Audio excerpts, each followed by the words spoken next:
Welcome, everybody, to A Certain Point Askew, the only Star Wars podcast that was a Bad Batch before the Bad Batch were cloned and then made it cool. I am Jason the Angry Ginger, broadcasting live from inside Wookiee Poo Studios, but I'm not alone. Please allow me to introduce your favorite wretched scum, scoundrels, and smugglers. That's right, all three. I've got neighbor Cole from Corellia right here. Hey, Jay, how's it going? The number one. What's that? Hey, how are you? How's it going? Welcome to Delish Dish. Oh, sweaty balls. Yeah, that's the one. Mm-hmm. Thanks for having me on the show. Thanks You're for welcome. having me in the Thanks for coming down here. Newly cleaned out studio. Looks I'm great working on it. there. Yeah. I'm working on it. It looks better than the picture you posted on your at Twitter least earlier. we've gotten there. Yeah, I've got the Darth Saber on display right there across two Monkey Poo Studios mugs. Yeah. And the only two people that can see it are the other two people on the show. But Oh, there's a second? well, person. third, I Oh. guess you can see it too. Oh, okay. Yeah, Surprise! Sorry, I do I count. gave it away. I am a person as Yeah. well. Yeah. I count in this galaxy. Thanks for having me on the show. We're not alone, though. We do have a third micer coming in hot from the Skype lines, looking very, very dapper and clean. Third, but not least. Yeah, third but not least. That's right. Does most of the work on the show. Let's give him credit. We discussed this earlier before the show. He's had a week off. We've all had a week off. We all should be. I can't believe the spreadsheet's not 9 years long. We're all It looks like the Star Wars crawl right now. Yeah. It just keeps going. As I was thinking, I was 3:00 in the morning. I was thinking about the show, and I wanted to add this. But our favorite, most eccentric host, Matt. Hey, Matt. Hello, friends. It's so good to see you. That was the best I could do. I can't do a Kiwi accent very well. Oh, you were Omega. Yeah, I hear it now that you say that. There you go. Our guest really wanted me to be a porg, but I can't do porg. I'm no good at porg. Yeah, there you go. You did better than me. I get the hand motions and everything. That's nice. I had to jump into character there. Thanks for having me. Just want to remind folks you can find our show at FromACertainPointAskew.com. Go on Twitter at FACPAPod. You can email the show FACPAPod@gmail.com and go check out that merch store, teespring.com/stores/FactPapod. Get yourself some hot new gear, although you might be able to win some, and we'll get to that in a minute. But That's right. before we do that, we got to bring in the fourth guy.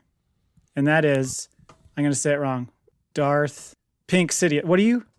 The Pink City. Darth Flamingueis. I gotta change it. Maybe I'll just go back to Diamond Dave, but it's supposed to be Darth from Flamingueis, essentially. Darth That's right. Flamingueis. That's what it is. He's the Pink Sith. The Flaming Sith. Pink Sith for life. You can't get rid of me. I'm back. How you doing, That's Dave? right. I'm doing good, boys. Thanks for having me on for a second time. I appreciate all you guys and all your Star Wars goodness. This is like one of the first times we've actually seen Dave more than we've seen Matt. Yeah, because we hung out together last week for lots of spotchka and Vegas goodness. That's Teaser. right. Teaser alert. That's right. Yeah. Did you find some spotchka? We found way too much spotchka. I forgot to ask for spotchka at the bars. Oh, we were going to do that. That's right. That's right. Yeah. Cole was real excited about that. We would have been swimming in the ladies if Yeah, we would that's have pulled right. that line. The Twi'leks would be coming over in the droves. So how was Vegas? Can you give a little taste of Vegas? Vegas was very good, boys. I mean, first time I actually got to meet neighbor Cole in person, and believe me, ladies, gents, he's just as majestic as he is on video. Jason, of course, is always a gent. Third time I got to meet Jason, I believe. Yeah. Portland, the second year of Podtoberfest, and Vegas. Yeah. And you could say we went a little bit of Wookiee. I think we kind of howled at the Twilight Moon. We went a you weren't lying. little crazy all over the place, but I pulled it back after the first night. The first night I was like, First you know night, what? I'm gonna keep control of this fucking animal. And then you two decided like, I got this covered. I went hard in the paint, was in bed by 10:30 every night. Yeah, you were. All day long, though. Hey, I kept a steady pace, power nap, dinner, back to bed. Yep. That's how I go. The beauty of Vegas is it's 24 hours everything, so you sleep whenever you want. It's not necessarily going to bed early. Just, you know what I mean? Like you just catch your rest when you can. How many nights were you guys there? 3 nights? 3 nights. 3 nights, Monday. Which Tuesday, I think was one night too much. Yeah, that tends to be the case with Vegas. I think it was perfect. I think we were there. Well, I mean, for me, you guys seemed to, let the wind out of their sails a little early on the last full day we were there. I had to rewatch The Bad Batch because I passed out and fell asleep multiple times during the first viewing. Yeah. That's right. That's right. You and your peanut beers. Those fucking peanuts. You lined them up. Yeah, I don't know what my deal is. I think it's. I love it when you have about a 6-pack in you. It becomes everyone else's problems. Every time you sit down, we'll be in a discussion. You'll look at someone. What is your problem?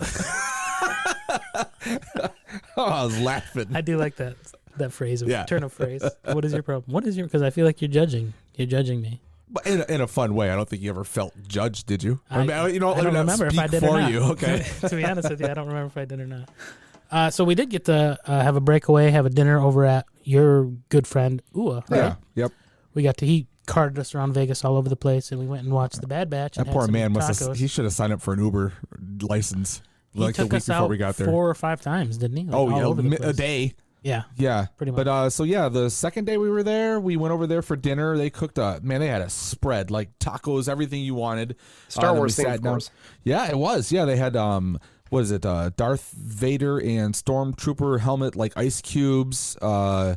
They had the booze was dark side, light side colored. They went all out. I don't remember any of that. So you don't remember any of that? No, I don't. Wow. So yeah, did you remember having a taco? I think I ate like 4 of them. I remember I was on You ate good. guacamole. I was on guacamole. Yeah, day. that's right. Yeah. I was with the mortar and Mortal and pesto. pesto. Yeah, trying to Yeah. figure out how to make guacamole. That's right. They put me on the most trivial task that I couldn't destroy. Cole, just smash this. Must mush guacamole. Yeah, I did it. Did my best job with the hut. So we sat down. I'll just get right into this part before we go into what the rest of the show is. But loved the Bad Batch. But yeah, we were about 20 minutes in, and Cole's head was nodding back and forth. He was trying to stay with it. Yeah, he said good night. I can't remember if we talked about it on air last week or off air, but we were trying to figure out what our next recording was going to be, and you were saying like, well, we could record while we're in Vegas. And I was like, no, you cannot. I love that you take all the gear. It's impressive. Yeah. It's very ambitious of you. Mm-hmm. But once you're in Vegas, there's just too much going on. It's too hard to record something, too hard to even sit down and watch an hour, 10-minute show, because you guys are in a playground. Really? Yeah, that's you're not far off. Well, you brought your freaking whole entire studio. Yeah. I brought workout gear. And I do that. I left it alone. I was like, nope, I'm fucking getting up every morning. I'm gonna start my day right. Mm-hmm. Hey, to be fair, to compliment you guys, I brought a book, and that didn't get touched either. Not even on the plane? Not even on the plane. I was so hungover on that flight back, I was gonna die. Oh, I was hurting. I snuck those. We got the three $20 bottles of, what is it? Brandy wine beer? Yep. Yeah. Whatever it is, the 12.5%. So Jay and I discussed we can't open those until we're all 3 together again. So I snuck them back in my suitcase. So if you come here for Podtoberfest, that's our greeting and salutations. All right, that's very sweet. Okay, I definitely have to come back out to Michigan for sure. Don't cry, Matt. We should. No, it's okay. I understand. I was just getting a kick out of all the pictures that were being sent to me, including some ones from the room that where you and Cole and Dave were really manhandling a possible giveaway item we have. Yep. The dark side beckons to all, man. I had to send that like 3 times because for some reason the service on my phone was not working.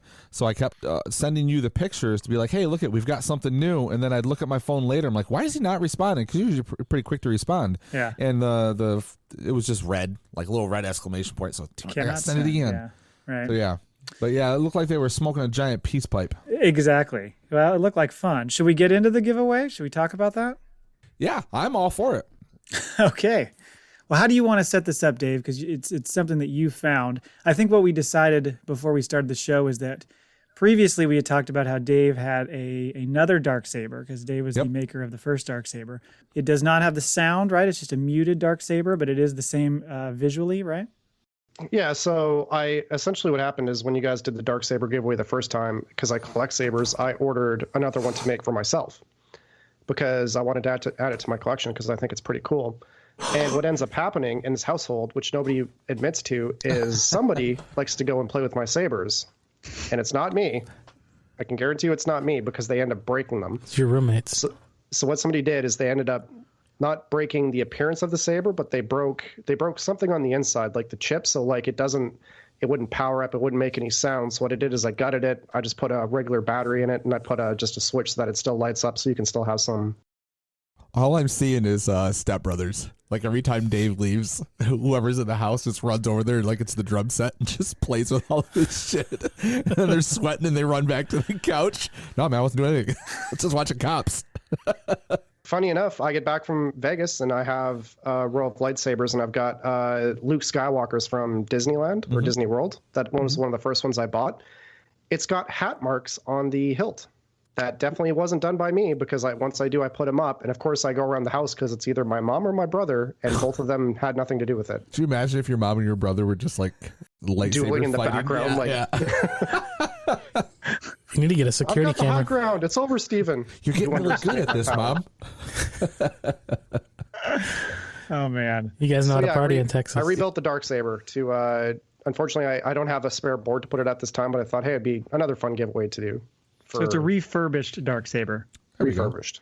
Okay, and then the other option is this other item you found and brought with you to Vegas. Can you describe that? And by the way, we will post pictures of this on our Twitter account.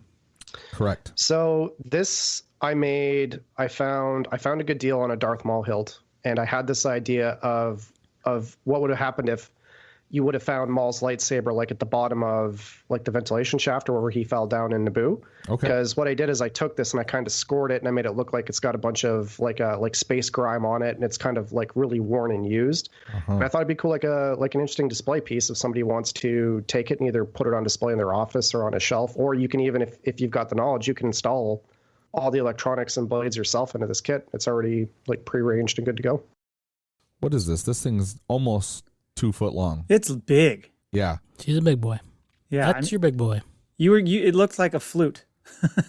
Yeah, But exactly. thicker. Yeah. So what we were going to do is put both the pictures up and put a poll up, and everybody let the listeners decide which should be the giveaway for this season of the Bad Batch. So we will put both those items up there, and you guys can choose. So go check that out on our FACPA Pod Twitter account. So we'll do a poll for a week or two, and then the winner of that will announce what the giveaway is going to be, and then we'll figure out how we're going to what the rules will be, or what you have to do to win either the Darksaber or the Darth Maul hilt by the season finale of the Bad Batch. And Correct? I have the rules already that people can start participating now. Okay. It got really out of hand last time. I really appreciated all the all the feedback and engagement, but it was difficult to track because I was giving points out for everything. So just to make it simpler for me and maybe to kind of narrow the field a little bit, no offense, Mike Laybourne, we're going to limit you to like one entry a week that you can earn if you do a quote tweet, not a retweet on Twitter, because quote tweet, you got to add your little 2 cents or something, and it's easier for me to track. Sometimes the retweets get a little bit lost.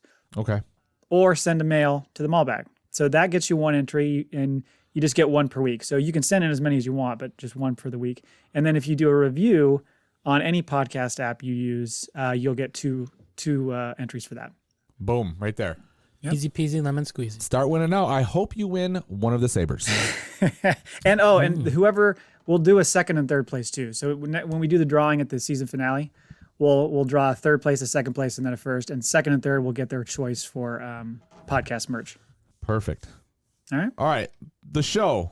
We just gave you guys what the giveaway is. We got a question of the week. We've got some news we're going to get to. We're going to cover Bad Batch episodes 1 and 2. We got something in the Maul Bag, and we'll end the show with a FACPA factoid. So, you know what? Buckle up, because here we go. Question of the week is something I threw out there, and I think we discussed this a little bit in the past, but I wanted to get into it a little bit more because it's become more a current topic based on some of the stuff that's happening. So my question was, how much of a leak or rumor or spoiler is too much for you as a fan of Star Wars? So that can include things like news on cameos, set pictures, plot theories, etc. And the reason I brought this up is because recently there were some set leaks from Andor and Kenobi, and it got me thinking about this topic. So what do you guys think? Because just to set the ground for this, in the Andor and Kenobi stuff, it's mostly the Andor stuff. Like, I think it's one thing if you see like some picture of a character or some like benign shot of a set or something like that. But like there was an IG feed that was sharing video of them actually filming part of the Andor series. And once I hit play, I was like, I don't want to watch this. Like, I don't want to see them actually filming the goddamn thing. That's taking away a lot of the magic, and I don't want to know. I like going in just completely cold, if I can be honest. So I try to stay off of like any sort of spoilers. Or listen or talk on any Star Wars podcast. Okay, what is your problem? Oh boy, there it is. Someone give me a beer. Going? No, I'm good. Thank you very much. Yeah, so I don't like to go in cold. I don't like to have anything spoiled or ruined for me. So I don't know, this is kind of more of a question directed towards you guys, because I don't try to engage in any sort of stuff like that. Yeah, you don't really search the stuff out. Like if you hear anything, it's because of our conversations, right? Correct. Yeah. I put in no work here. Yeah. Does our show bother you then? Well, because there's a balance between, of course, the Force. There's a balance between how much interesting stuff comes out. I'm getting choked up. Like there was a post on somebody's Instagram with them holding a lightsaber, and it was like everybody started thinking about like, well, what does that mean for this show? Things like that don't get me, don't put me off. It's really when you're getting down to like revealing full on plot pieces of the story or showing them actually filming stuff. That's where I'm like, whoa, that's just, that's way too much for me to know. I like knowing little bits, but I don't want to know more than that. Yeah, like the Andor thing where they were showing the Kenrick's crew's costume or whatever. You're like, oh, is he going to be back? And the teases that we don't know. That's right, speculation. Yeah. I don't mind the speculation stuff. I don't mind the fan theories, but was it like, especially with Rise of the Skywalker, there were like complete script reveals, and there were like, I think someone was like on Reddit was like dumping like the whole story and everything. Like I avoid that shit like the plague. I don't want to. I want to see it for myself. But the speculation, the fan theories, the stuff that we do on this show and that everyone else is doing, that's fun. Whether it's hit or miss or how far we are sometimes, but like as a fan, that's just fun to do. I don't mind that. And if some of it ends up being right or close, that doesn't bother me. But it's like the knowing, like, oh, that was ruined for me. But I mean, Disney with Star Wars and Marvel especially, like they're really good at like covering up or hiding the big stuff.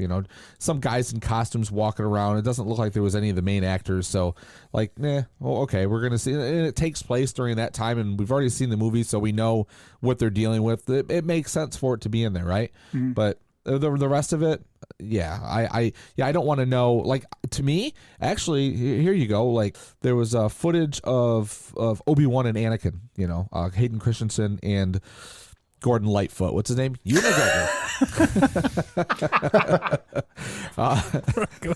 Wreck of the Edmund Fitzgerald. Yeah, I'm always throwing names out there. Why What's not? wrong with you?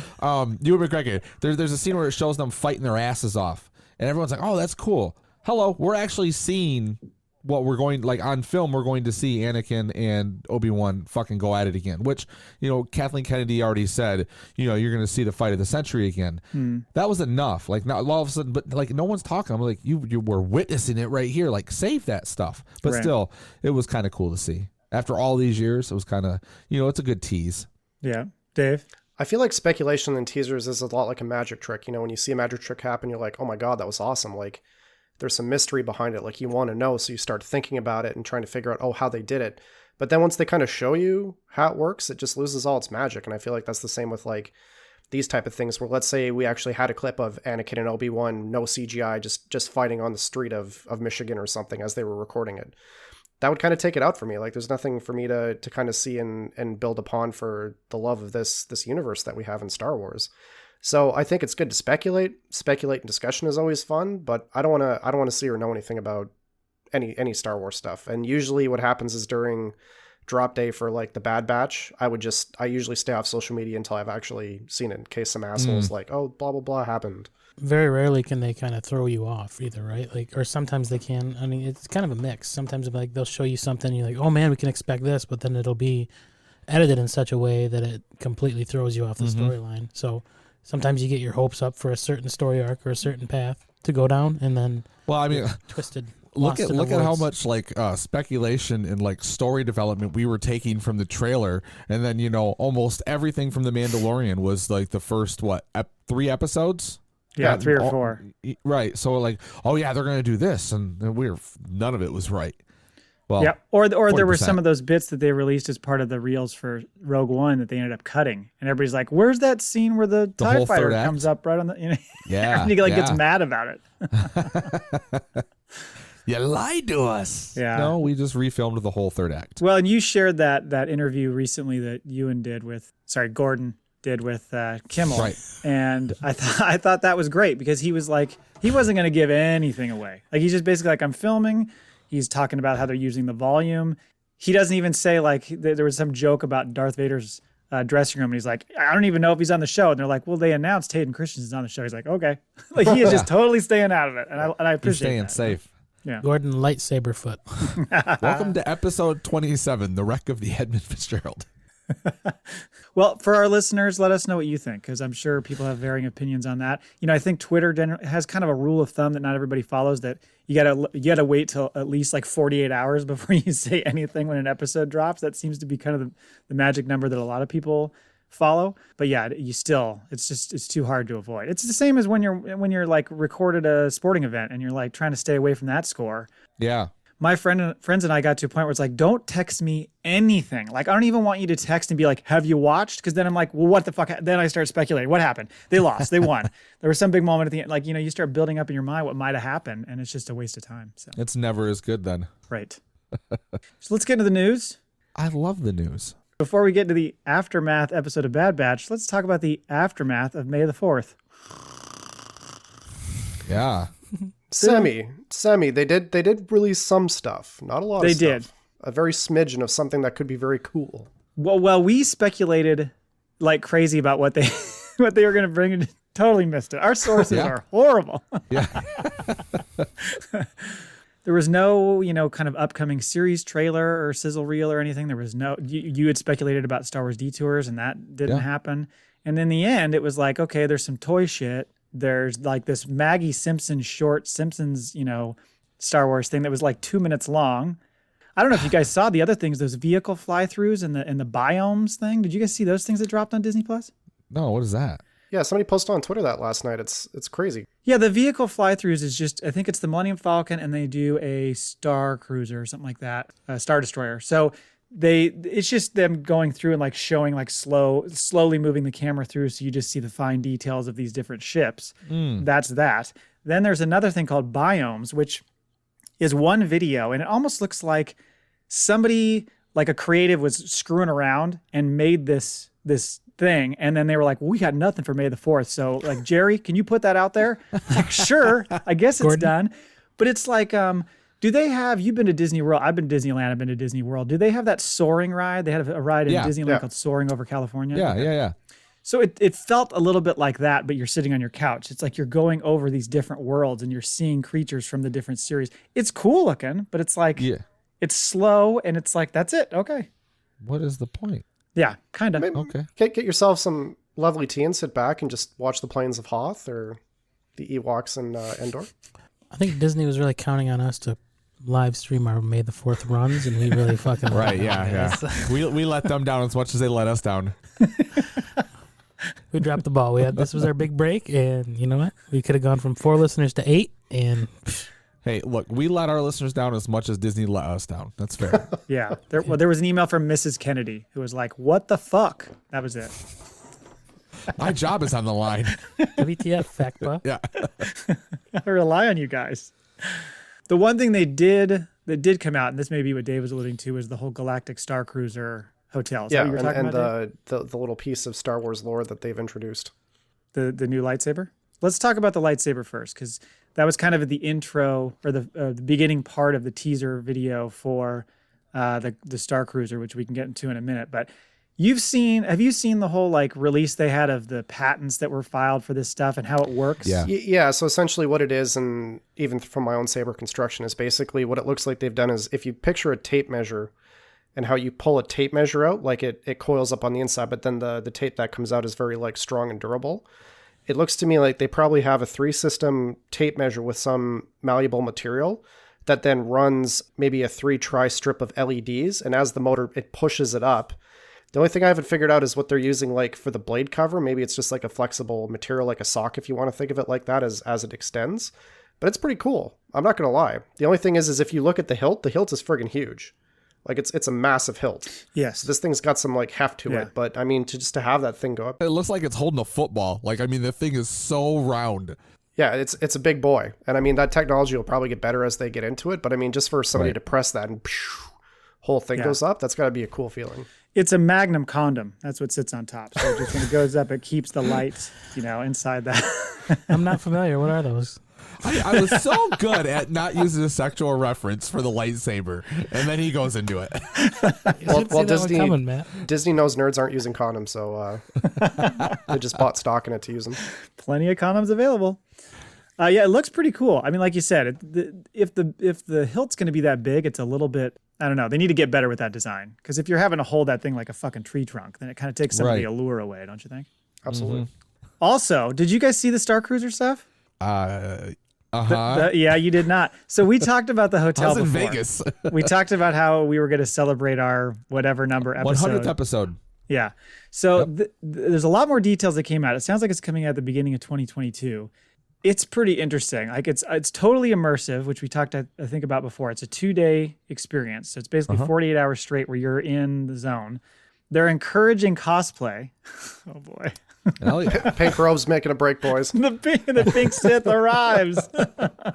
What would be great is if he showed up and everyone's like, oh, Darth Flamingueis is here. Ignite the pink Who lightsaber. gets dibs on the storyline of Winky and the Wookiee? Oh, yeah. They tell you things can go awry and you could get embroiled in a galactic conflict. So it's going to be like a murder mystery dinner, but 48 hours straight of it, I guess. It'd be how it works. Okay. Do you get like slapped across the back of the head if you break character? You might. I would do that to my kids. There's a note. Yeah, if you bring your kids, they're younglings and they might get slaughtered for real. Yeah. They said that, for people who aren't huge Star Wars fans and don't really even understand anything about the universe, we want to make it fun for them too. And I was like, good luck. There's no way they're going to have fun in a Star Wars hotel, immersion experience if they don't have any awareness of what goes on there. It's like sending a football lover into a Ren fair.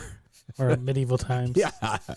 I could just see them off to the side, like we're all going hard at it, like fucking getting into our characters, and they're like, what is going on with these guys? So weird. And I can't get out. I can't leave. Yeah. Yeah, they're stuck there. We're barking orders at them. Don't get cocky. They're back there shooting. Trapped in hell. They're going to need some of that spice to get them through it. Apparently it takes place between episodes 8 and 9. So it's Resistance, First Order. You can pick which side you want to join. So there's some bars they have. One's called the Sublight Lounge where you can get drinks and play holographic sabacc, which I thought was That's kind of cool. cool. Always wanted to do that. Yeah. But it made me think, like, how long can you hang out in these? Like, can you sit there and just get fucking trashed in these bars? Or are they moving you along? Like, how does that work? Because Well, if you can't, they're not letting you play right. I agree. Is it open bar? Ooh. Yeah, it should be all inclusive. You're think stuck on this Ooh, barge. that could get dangerous. Yeah, that sounds Yeah. really dangerous. Jedi juice is good shit, man. Is it? Have you guys had Jedi juice? Oh, sorry, Dave, you've been to Galaxy's Edge, right? I have, but I actually have not partaken in any like the food and drink stuff because I know they've got like the blue milk. Yeah. My sister actually got me one of the Sprite or Coke product bottles that's kind of shaped and has the galactic lettering on it. But I know It looks like a thermal detonator. I never buy any of the Disney food or drink because it's just so damn expensive. It's like $20 for a hot dog. The drinks are expensive. The Jedi juice is basically an old fashioned. It's delicious. Huh. Oh, love me some old fashions. But they've got some good drinks there. In fact, and they'll tell you, like they're in character and they're telling you what the drinks are, and they're like, you might refer to that as, or you might know it as this. Okay. Trying to help you out a little bit. But you're only there, you only get an hour, and then they shuffle you off. So I'm assuming in the Star Cruiser thing, if you're there, like, can you just set up post at the freaking end of the bar and be like, I'm here for a while now, Well, I don't think they can tell you what to do. They couldn't just like keep shuffling you or securing you along to different activities against your will. Like if your kids want to go and fight off the First Order or something, go have fun. I'm going to sit here and drink my Jedi juice. Every hour, stormtroopers come in and just clear the restaurant out. That would be kind of cool though.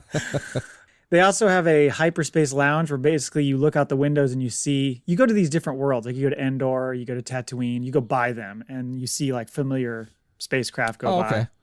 And that's going to be, I think that would be the weird thing is for 48 hours straight, you don't see the outside world really. I guess there's an offshoot adventure where you go to like Batuu and do the Galaxy's Edge stuff. Other than that, you are in the hotel and every window you look outside looks like it's space. I think that'd be pretty cool. So it could mess with your mind. Yeah, as I say, that might freak some people Like out. you're just sitting in there, you're on like your third fucking You end up like Echo, spotchka, right? plugged into Yeah. like the simulation. And they're like, on your left, you will see we are passing Endor. What the fuck? Can't get out like you're in the Matrix. You just hear someone in the hallway. That's what's going to happen to some people. They're going to have that, or they can take you Going off the ride. mad. Yeah, just be like, breathe. And then everyone chastise. I'm sorry. Hang on, we got to break character for a minute. We got a little bitch out here You having a see one of those meltdown. fucking medical droids just fly down the hallway with 87 needles out. Wow, that looked really real.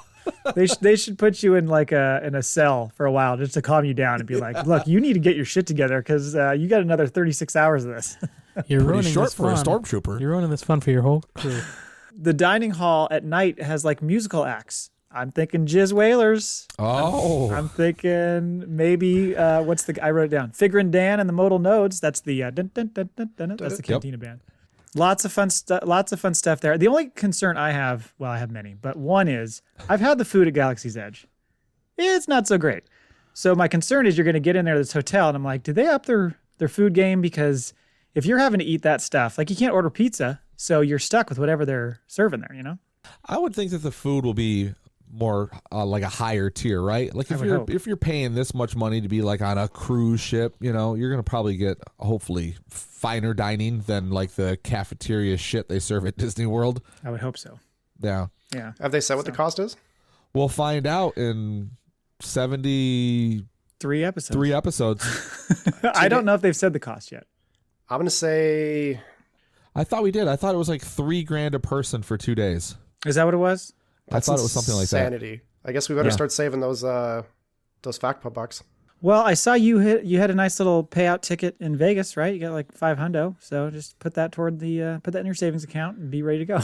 The key point to Vegas, Matt, is you got to learn to walk away, which we did. Oh, I'd say we did most of the time, but there was a few times we did not walk away. We probably should have. You didn't walk away from the bar. Well, that's different. Yeah, the key with the gambling is you cash your ticket out, your big ticket out, and then you put another $40 in, and you still got that ticket. You don't wind the fucking ticket all the way down to nothing. That's a little gambling trick for you out there, folks. That's good wisdom. Insanity. Good wisdom. We live, we learn. The only other thing I was going to mention, was just thought it was funny, that there's an X-Wing at the Smithsonian now. They've decided that I guess they're just like, hey, let's put fake shit there too. It doesn't matter. So how dare you?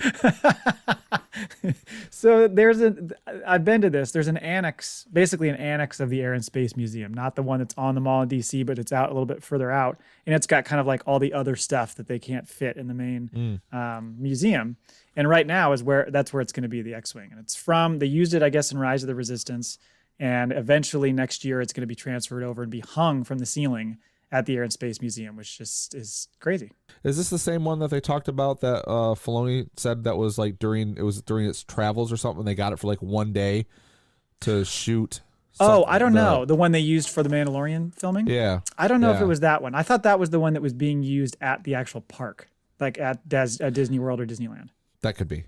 I think so. Anyway, I just thought that was interesting. It just made me laugh because it's like science fiction, not actual air and space. So they're actually going to hang it. So it's like it's permanently at the Smithsonian. Yeah. Wow. Yeah. So anyway, we can move on to the Bad Batch, because I was going to say, just to kick it off, as fun as it was and as much enjoyment as we got out of going through the 7 seasons of the Clone Wars, I think it's kind of fun to move on to a new series. And so I'm real excited to talk about Clone Wars Season 8. Right? Yeah. Jesus, you hit the nail on the head. You know what? I like the opening. I liked how it opened it up. Red Clone Wars, so you're in the Revenge of the Sith, and then it just burns away to the Bad Batch. Right. And then you get the voiceover right away. Yeah. The narrator threw me off. You were awake for that, Cole. I think you pointed that out right away. Did I? Yeah, the narrator, because we were talking about how he had died or something, or we had thought he had died in the... Yes. I believe he did. I believe he did die in Admiral Yularen. Right. It's the same voice. Well, he props to Drunk Cole. Talks from the death. Props to Drunk Cole. I'd like to give a shout out to my drunk self. Thanks. To give a shout out to my id. Before we get too deep into this, I was looking up some stuff for the Bad Batch, and I just typed in, I don't know, the Bad Batch trailer. Well, I don't know what I typed in yesterday, right? Because I was talking to you, and I said I went down this rabbit hole, and it was the wrong thing to do. So I type in the Bad Batch, and I get this movie that's called The Bad Batch, and it's got Suki Waterhouse, Keanu Reeves, Jason Momoa, Jim Carrey, all of these people, and I'm like, what the hell is this? So I start watching it. I think it was from 2017. I completely forgot about this, but when I watched the trailer, I was like, oh, I think I talked about this on 7 Days a Geek before. But it's like this desolate, like world is, burned down or whatever. Jim Carrey plays like this guy who's like collecting things and travels across the desert. He looks like he's got like maybe 7 teeth missing, this junk collector. Jason Momoa, I don't even fucking know what he is. Like, he's just a sexy guy. It's like, is that what the character's listed as? Yeah. Sexy guy. Suki Waterhouse is like, she's missing an arm, at least from the elbow down, maybe the shoulder down, and I think she's got both legs, because it shows her like in the Utah flats or whatever, right? And she's on a skateboard, and she just keeps shoving herself on a skateboard. So she's Echo. Sure. And she keeps like it'll flash to an image of the movie or whatever, and I'm just like, what the fuck is this? So then I start like I'm watching the trailer and I'm looking up like, where can I watch this at? And then I realize like, way beyond. I need to go back to the animated one, but I just thought like if anyone's looking it up, do not type Bad Batch trailer, Star Wars Bad Batch trailer. There you go. Oh, that's funny. Must Google that.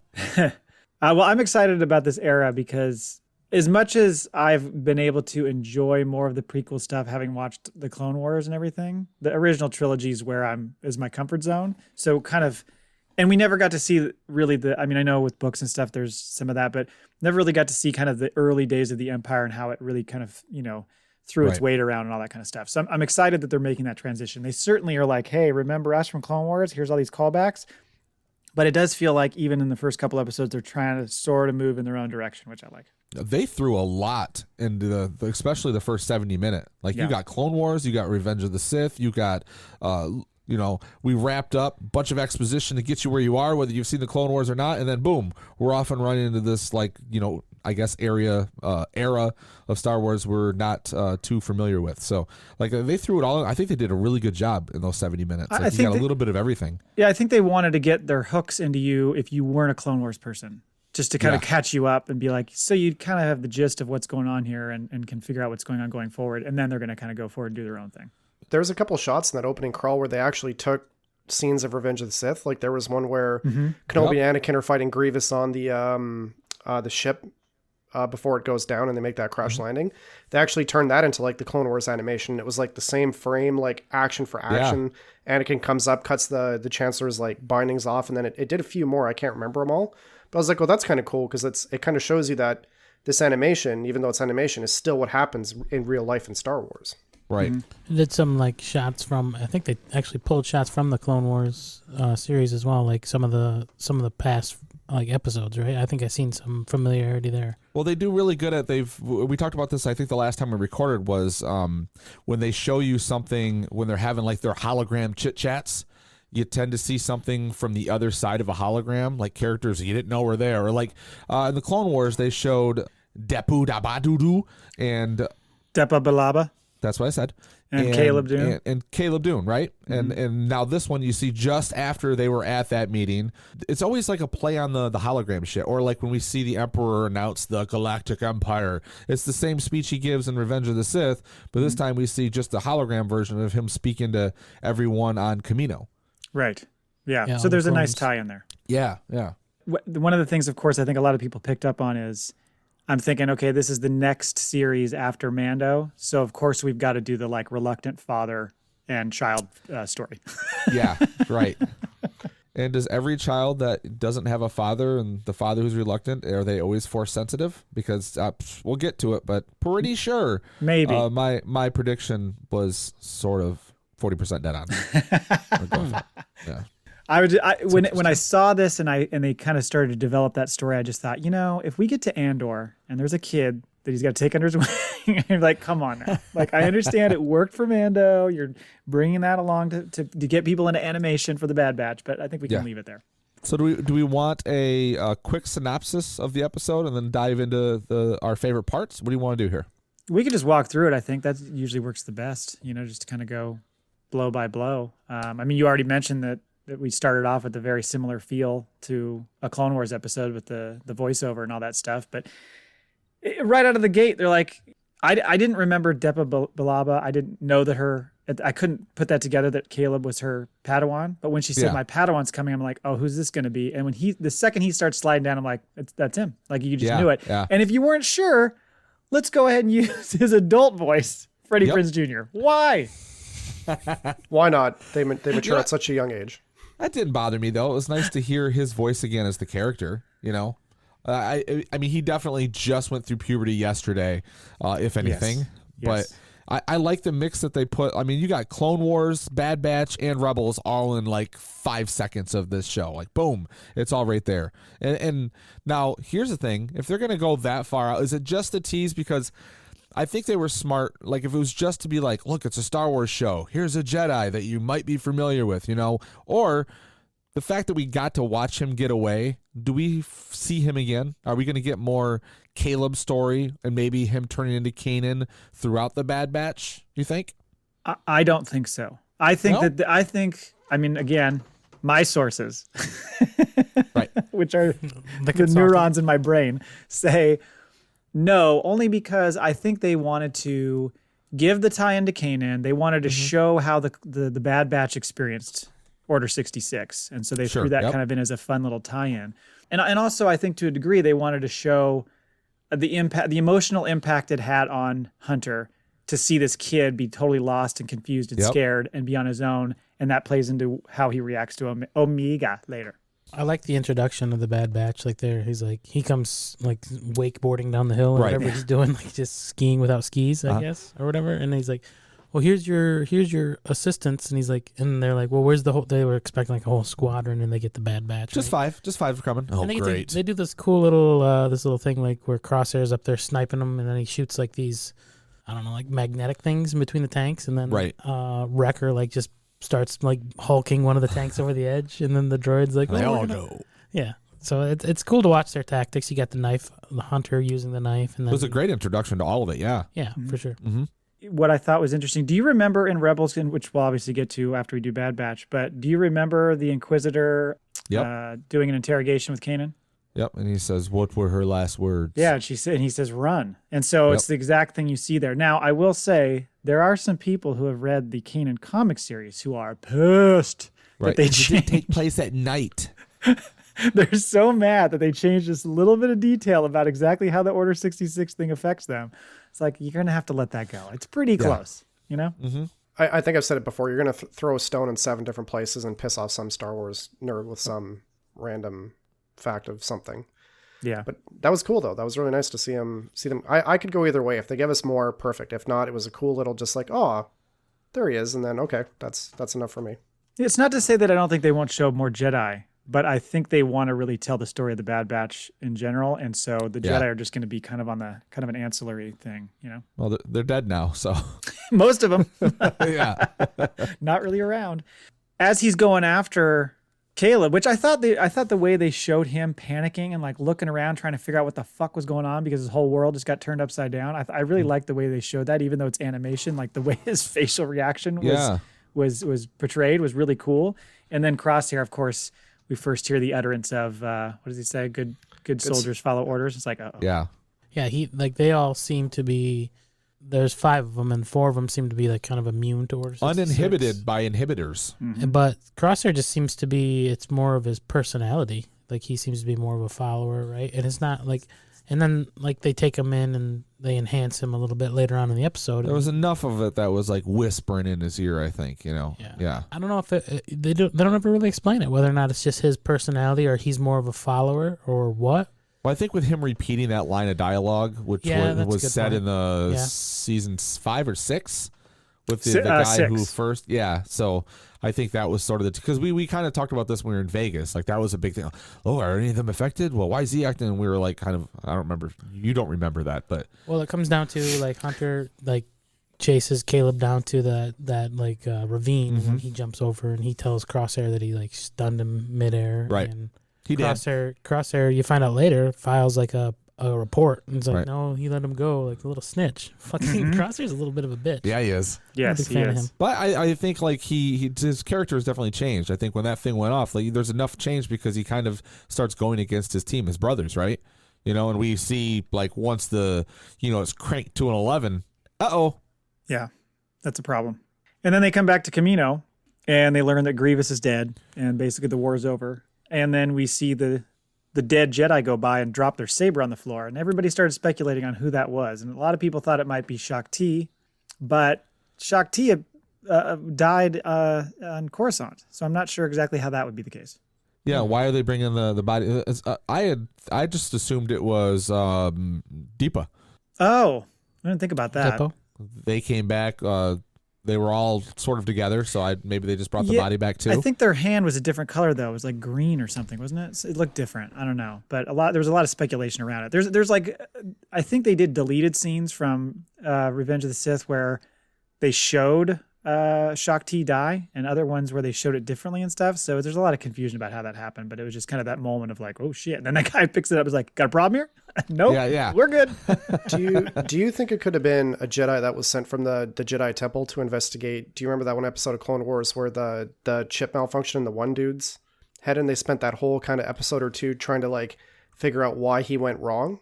Do you think the council might have suspected something and maybe sent that Jedi to go investigate? The older Ahsoka?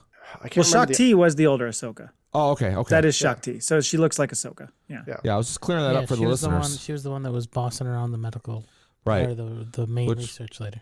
Yeah, and she was on Camino for a while, but I do recall that she was on Coruscant when the Order 66 stuff happened, and so Right. I don't think that's her, but I mean I don't know. It's a minor point. I just thought that was interesting. Yeah, we know it's a Jedi. It had a lightsaber. It's dead. Yeah. You get to kind of see the reaction between the regs, as they call them, and the Bad Batch, right? They're like, I think it's Tech that says something like, he's like, yeah, stops one in line. He's like, excuse me, what's going on? Blah, blah, blah. Like, get out of my way. Like, Elvis says, well, it looks like things are status quo. Yeah. Like, right? Like, you can see like that they're kind of an outcast amongst their own like Right. brothers too, right? Yeah. Which I think is going to be a main theme of this show. Is like where do they fit in, or where do the clones even fit in now that they're going into the Empire, right? The clones and the Bad Batch, and what becomes after that, right? Like, because I guess they start taking like slaves, right? Well, you get into to become stormtroopers. Tarkin shows up, right? He's really reluctant to continue using. He wants to go use conscripts. He wants to go get people from the galaxy and turn them into like an army instead of being like. And you almost see this like. They're trying to sell the clones, how the hell do you say it? Kaminoans? Kaminoans are trying to sell the fact that, well, no, we have the best fighting force in the galaxy. You need these, you need this, you need this. And then Tarkin's like, I think you're overestimating. So then that leads to the next scene where they're doing this combat proficiency test for for Tarkin. Well, and we also kind of wondered why the galaxy moved from clones to regular Joe Schmo in the Imperial Army, and I think Tarkin, paraphrasing it, kind of says like it's too expensive to keep doing this or something. Yeah, they're cheaper. Conscription is cheaper. Yeah. And then the other thing is, eventually these clones, I mean, they're still making them because we're Tarkin was seeing babies there. But if they stop making them, those things are on an escalated lifespan, so they're gonna die. Like those, you know what I mean? So I guess he's thinking the long-term plan is to use conscription, but maybe those clones, some get moved over and are stormtroopers for a while anyway. Are they engineered? We know they're engineered to age faster, like through puberty, right? To a certain age. But do they continue to age till death? Or is it just like the first 15, 18 years? Well, that's a good question. I'm know? sure there's 5 people listening going, idiots. But I don't know. I thought it was kind of they had an advanced aging process that lasted their whole lifetime, but perhaps it's not that severe. Well, you see the older clones in Rex. Rex and them in the in Rebels. Right. So, And also, if you believe the fan theory, there's that old dude with the beard in Return of the Jedi that strikes the Endor temple, and they think that's actually Rex. I think Filoni, like, he's come out and said that is, right? Like, then they just say, yep, that's Rex. I think like so. The dude's got to be like 105, and he's still still throwing down some boot. 105 in clone years or human years? So, yeah, I was going to say, clones, they age faster, but they live a long time. I love, by the way, we obviously get the Palp's speech and all the regs sitting around watching that. And that's when we first see Omega. I love the cafeteria fight that gets started. Food fight. Animal House. Omega chucks food at that dude, and the next thing you know, there's an all-out brawl between all those people. But you obviously see what you mentioned is that they're all total outcasts. She sees that and is like, hey, other outcasts, I'm going to join with you guys. Right. I don't fit in here.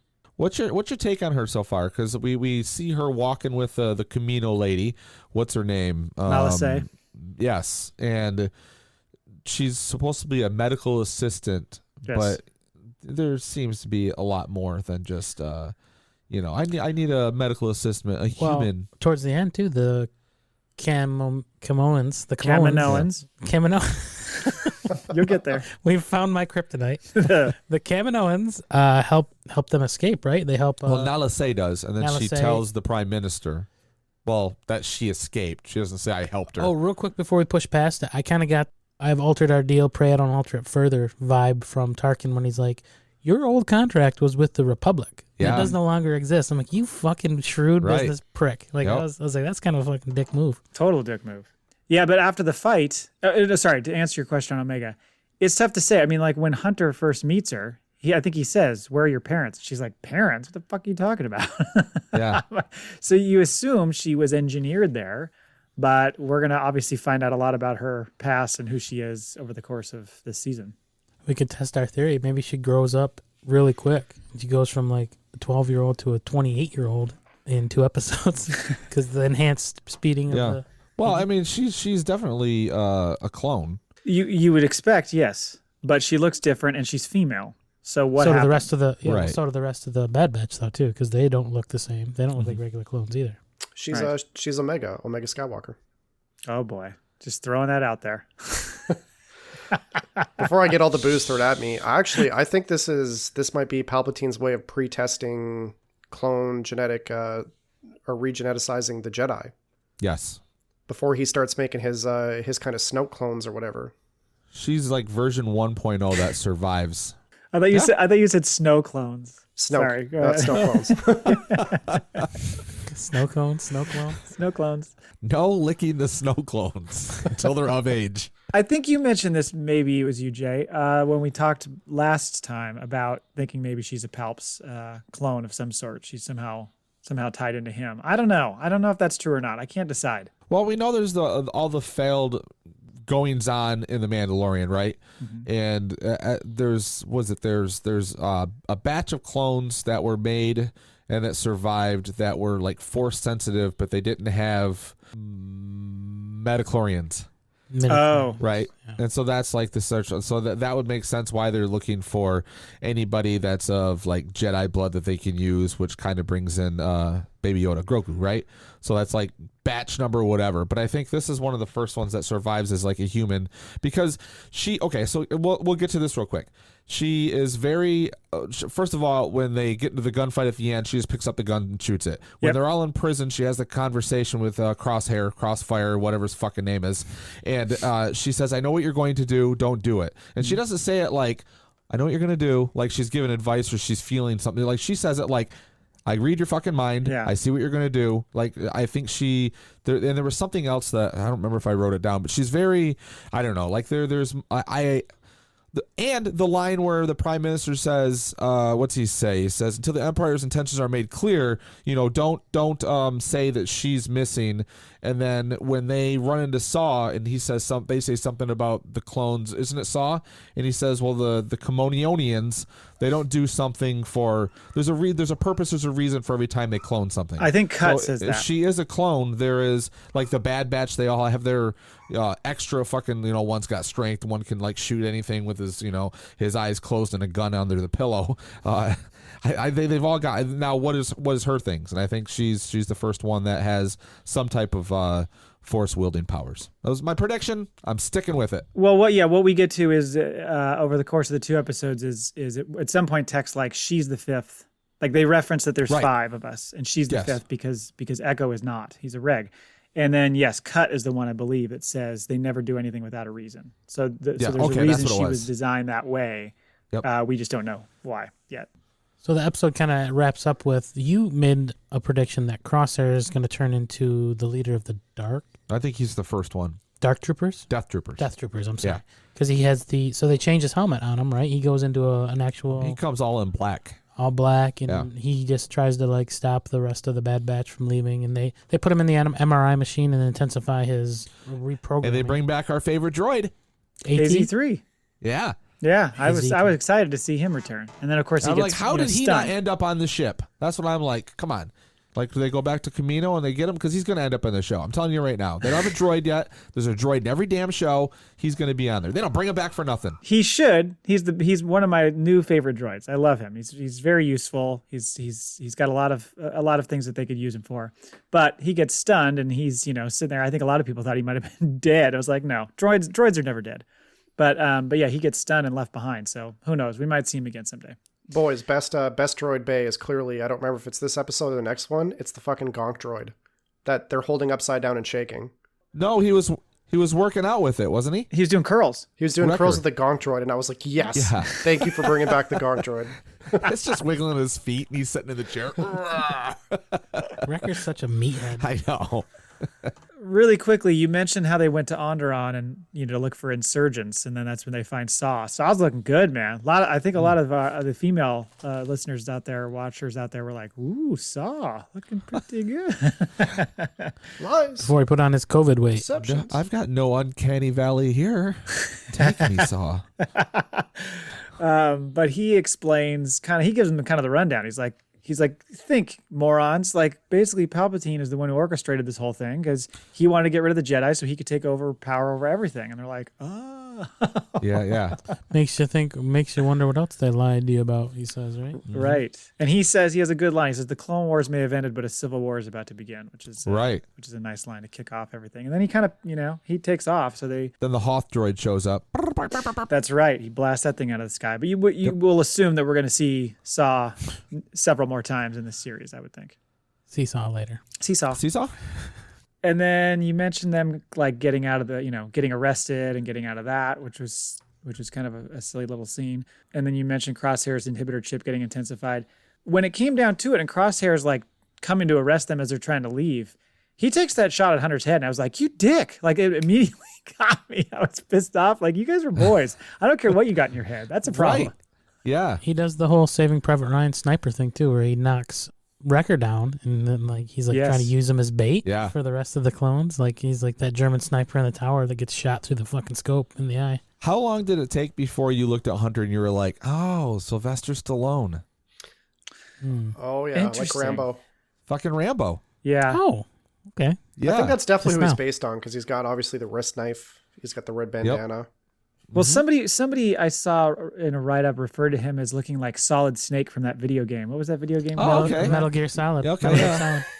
It kind of looks Yeah, like that's pretty good. That's pretty good. That's pretty canny. that. But then they get away, like you mentioned. Omega never shot a blaster before, but yet is able to disarm, Crosshair, and they get out of there. So, something's going on with her. And when they left, we didn't get a chance, of course, to talk between episodes. But when they left, I'm thinking. So they say that J19 thing, and I look it up to see that it's Seleucami, and I'm thinking, well, there's no way they don't know Cut, like they don't know him. Come to find out later, we're to assume that they did because I thought, oh, they're going to go see Rex. Maybe Rex is living with Cut. That was my thought when they went. Well, we find out they just missed him by a day. I know that was kind of weird. Do you really need to give us that tease? Like, he's around. Well, You'll I think see him, so. don't I worry. think so because we're gonna. Yeah, that was the tease. Like, we just missed him, but he's coming this season. Don't worry. Yeah. So we end this season with them on the ship, and she's like amazed by the stars and everything, and she's chilling with the Dad Batch, and she's good to go. The Dad Batch. That's good. Yeah. Yeah. Well I hadn't done. heard that one before. I like that. That's her daddies, man. It's like was it not 2.5 men, but my 2 dads is my 4 dads. 4 clones and a little lady. Yes, exactly. See, we've got all the names going here. Although not fair because she's a clone too, but sure. Well, true, right. Don't you love the scene of her getting off the plane and Wait, hold Seleucami on. is like, what is this? Like picking up dirt. Yes. I love that. Yeah, because she's been on a I'm not even gonna try for it anymore. Camino. Camino Yes. is just like a ocean planet, or not a planet. It's like just J.J. it's Abrams' like a wet dream. oil rig. It's nothing but white and light. Yeah.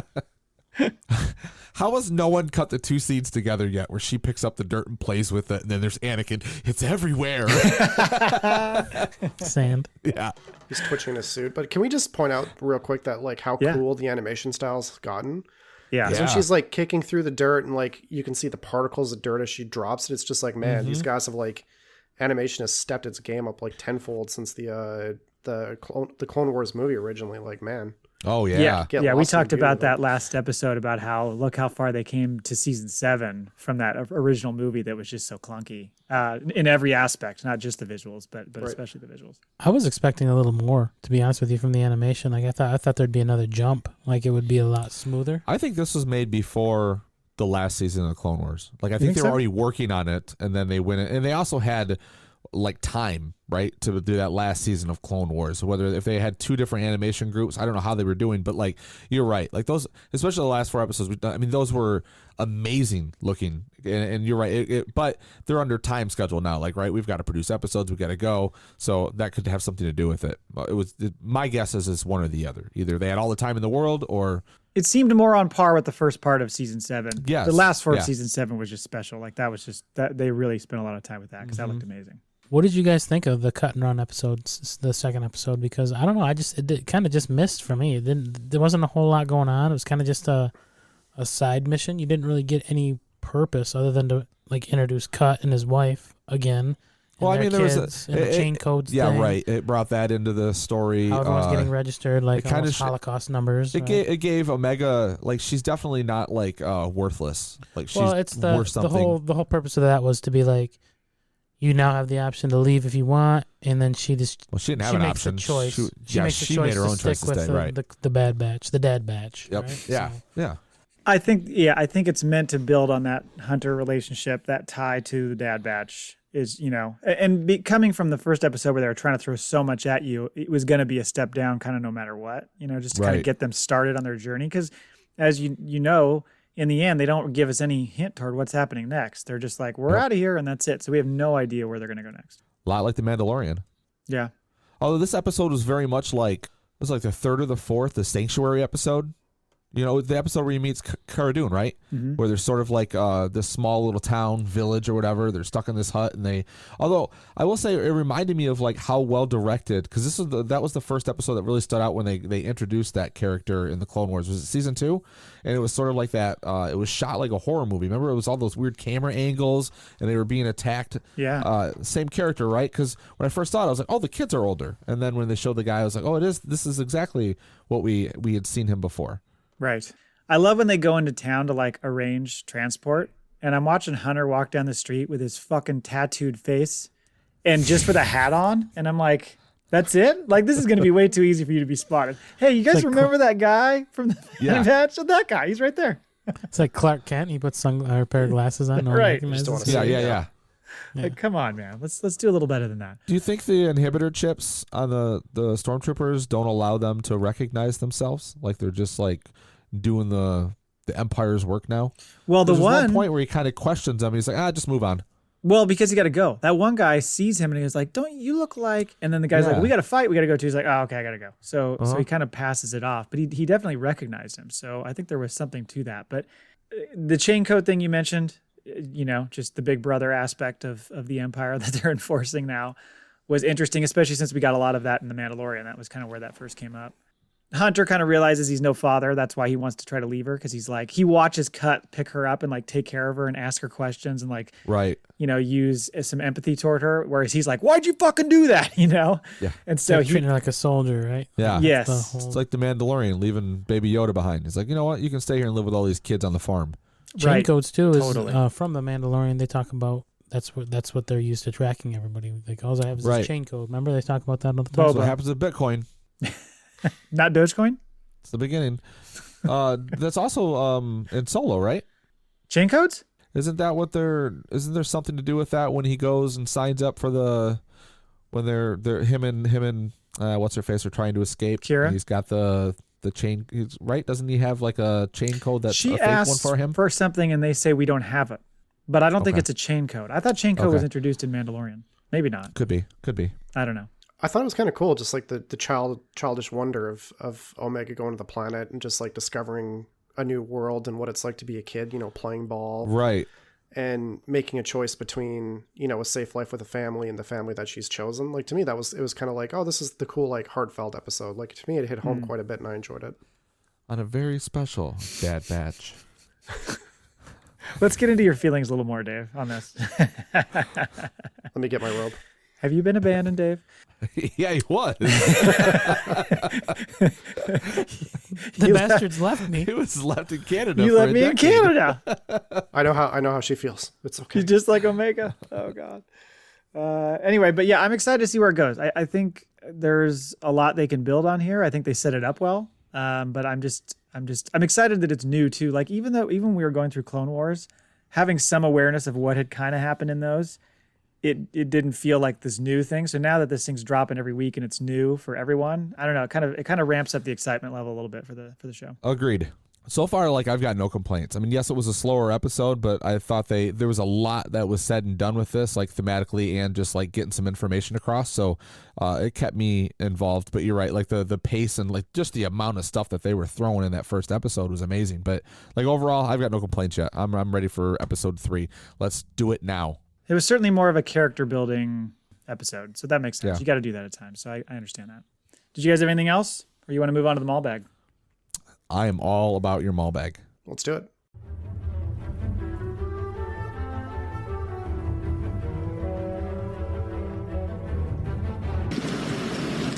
I'm a representative of the United States government, authorized by Order 66. I'm a postman. You can reach out to the show, factbapod@gmail.com, and send us Maul Bag entries, and we will read them and address them on the air. Really appreciate you guys doing that. So we've got 4 different ones here. The first one was from Chris from the 2-on-3 pod, and he sent this meme that I had seen before, and then he specifically called us out on it, and so he wanted our take on that. And it's Ernie in bed asking Bert as they're trying to go to sleep, and he's like, "In Return of the Jedi, how could the Ewoks have a dress?" No. What? You read it like Ernie. Oh, I'm not doing that. I can't do his voice. I can't remember what Ernie sounds like. Yeah, if you want to do it, go for it. Hey, Bert. Is it almost like Kermit-esque? Yeah. Okay. In Return of the Jedi, this is where we need Grant. Grant can do that. How could the Ewoks have a dress that fit Leia unless they cooked and ate a woman her size? And then, of course, Bert's got that shock look on his face like, holy shit, what? I'll never sleep again. Well, that's what they were basically about to do to them. They were cooking them over the spit roasts. But not her. Oh, that's true. They did save her. Well, She was here like we their go. guest. Omega dies by the Ewoks when she's an adult, and that dress is given to Leia. That's some dark... Full circle. Oh, no. I looked I looked on Wikipedia because I was like, are humans living there on Endor? Like, is that a thing? And so I just thought, let's just get to the bottom of this. And there was a note on it that said that raiders used to come to the planet to hunt Ewoks and make Ewok jerky. There's your factoid. Which sounds delicious. It can't be any worse than the crate dragon meat. Oh, man. So I thought maybe it's an outfit of one of the female raiders they just had left over. And they're like, you know what? Okay. I don't think you're trying to make jerky out of us, so you can wear this. I did not know that. That's a good fact. Yeah, I don't know where that came from. I'm sure there was some book. Email number 2 from Aurelia. Again, she's the daughter of that you know? Ua. Okay. Our buddy Josh that we were in, I call him Ua. It's Joshua Ua. Gotcha. I don't know why I started that. I have brain damage, but yeah, she's the daughter of him. She is a fan of the show, which scares me a little given some of the stuff we talk about. She said, found this for you guys. Click the green flag. Watch until the end. You're very welcome. And at first I'm thinking, is this some sort of setup? Is this a phishing scam? Am I Yeah. click on something and get a virus? Son, give me your phone. Exactly. Clicking on his. Definitely open it up on my phone, not my work laptop. So this thing is just ridiculously goofy. I assume you guys watch this. It's this like build up of Rey going to Octu to meet Luke, and it turns out to be Jar Jar. But it's animated in like Microsoft Paint. It's very well done. Whoever made it, like especially like Rey's like dumbfounded face expressions. Yeah. I'm watching it It's right like now. almost anime. And they really take Right. their time. Like it's a slow build. They don't rush through this thing at all. It's kind of, and then I think he says, what does he say? He says like Misa Jedi or something like that. And you hear a guy go, no. Yeah. So And then it dumb. goes, did it. Directed by J.J. Abrams. Yeah. It did say at the end, it said press B to get a surprise. And on my phone, I couldn't do it. Did you guys press B? No, but I was reading in the comments. Now I can't remember what it said. There was someone answered what it was, and I don't think it was like a big deal. I don't remember what it was though. Gotcha. All right. You win the dark saber. Yeah. Yeah, she said, did I win the Darksaber? And who knows, Aurelia? Maybe Oh, this time. if you press B, it's Bob Saget's face in the heavens with light going around it. Okay. Bizarre. Why not? The funny part is, this is on a site that's MIT.edu. Oh, it is. Yeah. What are these nerds doing with their time? Yeah, the country's greatest minds come together, and this is what we get. All right, email number 3, Mike Laybourne. Oh, wait, first of all, I have to let you know that I am shocked that he sent an email in. He wants to win. He wants to win whatever the next giveaway is. Yep. In Lords of the Sith, which Dave, maybe you know, is that a book? It's a book. It is. Okay. It's an amazing book, actually. It's really cool. There's a surreal scene where the Emperor, Darth Vader, and a royal guard are sat around a campfire in the woods. So he said, what scenes have made you think, what the fuck is going on here? I have to say this might be the strangest one, because at first I was like, was this a deleted scene? So I was on YouTube looking, and that's how then I just Googled Lords of the Sith and found out that it was a 2015 book. It's canon. It takes place a year or two after Revenge of the Sith. Okay. And there's like some mission that the Emperor is like, you know what, I've got to be a part of this. You know, this group's trying to go against us, and no, so he actually decides to go with Vader and this guard or whatever, and their ship gets hit, and they crash land, so they have to like venture through the woods together, the three of them, to survive this planet of people that want them dead. Now, well, it's kind of a fun idea, but like I just can't picture the Emperor like. Like, does the Imperial March play the whole time he walks down the trail? Is there an Ewok on a spit or something? While They're making s'mores out of Ewok ears. Like Vader's got the, you know, like the 8-track player on his chest. He's just got to keep rewinding it and playing it. The Emperor's like, I will not move until it plays again. Well, I won't ruin any of the scenes or details for you, but they do a lot of cool shit in this book. And one of the coolest ones is the Imperial Guard. I think there's a couple of them that go with to accompany the Emperor wherever they go. And I don't remember the how it happens, but basically one of the Imperial Guards gets unmasked, and it's a clone trooper from the Clone Wars. That's what I heard. I was reading that. Because but they don't. Yeah, the Emperor kept like the most elite of the clones and basically turned them into his personal guard, and that's where those red cloaked guys came from. Maybe it's the Bad Batch. I could have swore most of them died at the end on Mandalore there. Huh, that's interesting. Maybe he's genetically doing 10 at a time, 4 at a time. Yeah, I don't know. That's weird. Okay. Anyway, gorgeous book though. Cool. Really cool. Okay. All right. Well, thanks, Mike.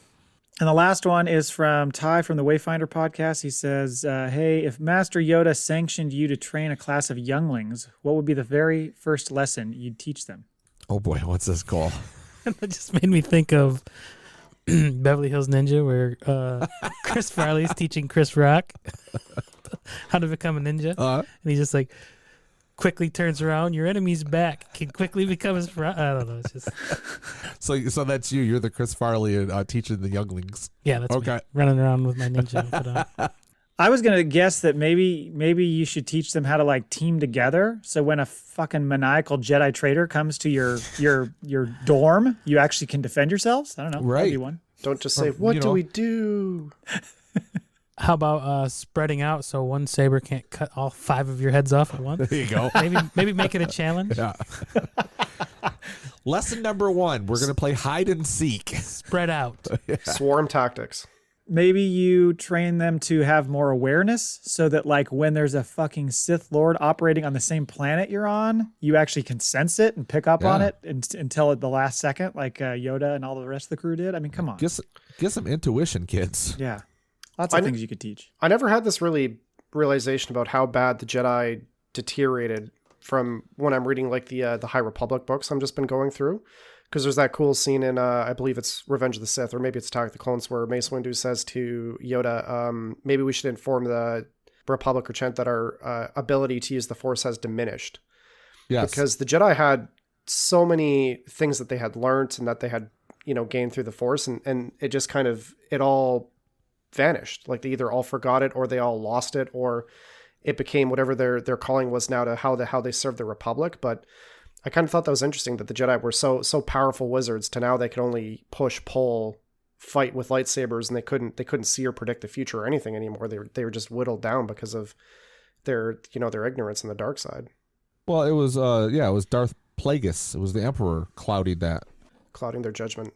Yeah, I saw something, I don't know if I read this, there was some theory about how he was clouding their judgment and, essentially was blocking them and their vision.